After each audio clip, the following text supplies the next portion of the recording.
খরস্রোতা যমুনার চরাঞ্চলে শৈশব থেকেই সংগ্রাম করে বেড়ে ওঠেন এসব কোমলমতি শিক্ষার্থীরা। পরিবারে অভাব অনটন থাকলেও কাঁধে ব্যাগ আর বুক ভরা স্বপ্ন নিয়ে এসব শিক্ষার্থী ছুটে আসেন বিদ্যালয়ে। বগুড়া সারিয়াকান্দির কাজলাচরের বেড়া পাঁচবাড়িয়া সরকারি প্রাথমিক বিদ্যালয় ভবনের পলেস্তারা এভাবেই খুলে পড়ছে। আধুনিক শৌচাগার নির্মাণ করা হলেও তা বন্ধ রাখা হয়েছে বছরের পর বছর। পাশে আরেকটি শতবর্ষ পুরনো চর জামথল সরকারি প্রাথমিক বিদ্যালয়ে এখনো আধা পাকা ভবনেই চলছে পাঠদান।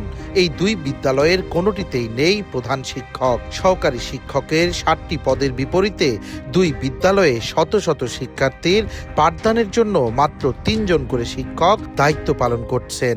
আমরা চরম শিক্ষক যে সংকট, এই সংকটে ভুগতেছি। মিনিমাম 4 জন শিক্ষক সবসময় ক্লাসে লাগে এবং প্রতিদিনই তথ্য দেওয়া। স্যার ম্যাডাম 3 জন 6 জন হলো, আমাদের ভালো লাগলো নি।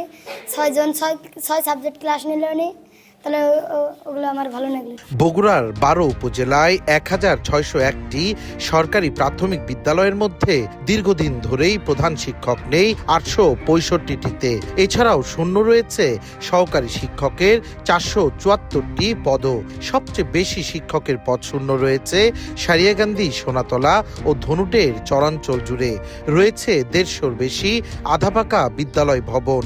ঝুঁকিপূর্ণ ভবন রয়েছে অন্তত ২০০টি। এদিকে শিক্ষক নিয়োগ প্রক্রিয়া সম্পন্ন হলে সংকট কেটে যাবে বলছেন জেলা প্রাথমিক শিক্ষা কর্মকর্তা। সম্ভাব্য পরীক্ষার ডেটও নির্ধারণ করা হয়েছে। যদি ওই দিন পরীক্ষা হয় তাহলে সহকারী শিক্ষক নিয়োগের যে পদ শূন্য রয়েছে সেটা আশা করি দূর হয়ে যাবে।